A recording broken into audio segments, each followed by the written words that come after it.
بسم اللہ الرحمن الرحیم۔ ام حبیبہ رضی اللہ عنہا اور ام سلمہ رضی اللہ عنہا نے ایک گرجے کا ذکر کیا جسے انہوں نے حبشہ میں دیکھا تھا۔ اس کے اندر تصویریں تھیں۔ انہوں نے اس کا ذکر نبی کریم صلی اللہ علیہ وسلم کے سامنے کیا تو آپ صلی اللہ علیہ وسلم نے فرمایا، جب ان میں کوئی نیک مرد صالح ہوتا اور اس کی وفات ہو جاتی تو اس کی قبر کو وہ لوگ مسجد بناتے اور پھر اس میں اس کی تصویریں رکھتے۔ یہ لوگ قیامت کے دن اللہ تعالیٰ کی بارگاہ میں بدترین مخلوق ہوں گے۔ میں جب حبشہ سے آئی تو بہت کم عمر تھی۔ مجھے رسول اللہ صلی اللہ علیہ وسلم نے داری دار چادر عنایت فرمائی اور پھر آپ صلی اللہ علیہ وسلم نے اس کی داڑھیوں پر اپنا ہاتھ پھیر کر فرمایا، ثنا ثنا۔ حمیدی نے بیان کیا کہ ثنا ثنا حبشی زبان کا لفظ ہے، یعنی اچھا اچھا۔ ابتدائے اسلام میں نبی کریم صلی اللہ علیہ وسلم نماز پڑھتے ہوتے اور ہم آپ کو سلام کرتے تو آپ صلی اللہ علیہ وسلم نماز ہی میں جواب عنایت فرماتے تھے۔ لیکن جب ہم نجشی کے ملک حبشہ سے واپس مدینہ آئے اور ہم نے نماز پڑھتے میں آپ صلی اللہ علیہ وسلم کو سلام کیا تو آپ صلی اللہ علیہ وسلم نے جواب نہیں دیا۔ نماز کے بعد ہم نے عرض کیا، یا رسول اللہ صلی اللہ علیہ وسلم، ہم پہلے آپ کو سلام کرتے تھے تو آپ نماز ہی میں جواب عنایت فرمایا کرتے تھے۔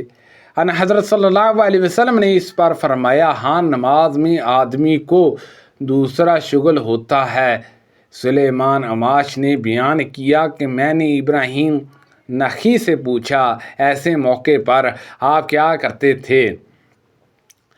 انہوں نے کہا کہ میں دل میں جواب دے دیتا ہوں۔ جس دن نجشی حبشہ کے بادشاہ کی وفات ہوئی تو ان حضرت صلی اللہ علیہ وسلم نے فرمایا، آج ایک مرد صالح اس دنیا سے چلا گیا، اٹھو اور اپنے بھائی اسامہ کی نماز جنازہ پڑھ لو۔ نبی کریم صلی اللہ علیہ وسلم نے نجشی کے جنازے کی نماز پڑھی تھی اور ہم صف باندھ کر آپ صلی اللہ علیہ وسلم کے پیچھے کھڑے ہوئے۔ میں دوسری یا تیسری صف میں تھا۔ نبی کریم صلی اللہ علیہ وسلم نے اسامہ نجشی کی نماز جنازہ پڑھائی اور 4 مرتبہ آپ صلی اللہ علیہ وسلم نے نماز میں تکبیر کہی۔ یزید بن ہارون کے ساتھ اس حدیث کو عبد الصمد بن عبد الوارث نے بھی سلیمان بن حیان سے روایت کیا ہے۔ رسول اللہ صلی اللہ علیہ وسلم نے حبشہ کے بادشاہ نجشی کی موت کی خبر اسی دن دے دی تھی جس دن ان کا انتقال ہوا تھا، اور آپ صلی اللہ علیہ وسلم نے فرمایا تھا کہ اپنے بھائی کی مغفرت کے لیے دعا کرو۔ نبی کریم صلی اللہ علیہ وسلم نے نماز جنازہ کے لیے عیدگاہ میں صحابہ رضی اللہ عنہما کو سب بستہ کھڑا کیا اور اس کی نماز جنازہ پڑھائی۔ آپ صلی اللہ علیہ وسلم نے 4 مرتبہ تکبیر کہی تھی۔ نبی کریم صلی اللہ علیہ وسلم نے جب جنگ حنین کا قصد کیا تو فرمایا، انشاءاللہ کل ہمارا قیام خجاف بن کنان میں ہوگا۔ یہاں مشرکین نے کافر ہی رہنے کے لیے عہد پیما کیا تھا۔ انہوں نے نبی کریم صلی اللہ علیہ وسلم سے پوچھا، آپ اپنے چاچا ابو طالب کے کیے کام آئے کہ وہ آپ کی حمایت کیا کرتے تھے اور آپ کے لیے غصہ ہوتے تھے؟ آپ صلی اللہ علیہ وسلم نے فرمایا، اسی وجہ سے وہ صرف ٹخنوں تک جہنم میں ہے۔ اگر میں ان کی سفارش نہ کرتا تو وہ دوزخ کی تہہ میں بالکل نیچے ہوتے۔ جب ابو طالب کی وفات کا وقت قریب ہوا تو نبی کریم صلی اللہ علیہ وسلم ان کے پاس تشریف لے گئے۔ اس وقت وہاں ابو جہل بھی بیٹھا ہوا تھا۔ ان حضرت صلی اللہ علیہ وسلم نے فرمایا، چاچا کلمہ لا الہ الا اللہ ایک مرتبہ کہہ دو، اللہ کی بارگاہ میں آپ کی بخشش کے لیے ایک یہی دلیل میرے ہاتھ آ جائے گی۔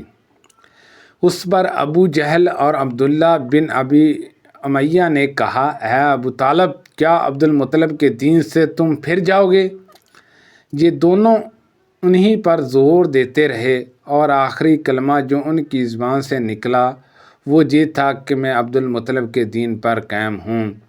پھر ان حضرت صلی اللہ علیہ وسلم نے فرمایا کہ میں ان کے لیے اس وقت تک دعائے مغفرت کرتا رہوں گا جب تک مجھے اس سے منع نہ کر دیا جائے گا۔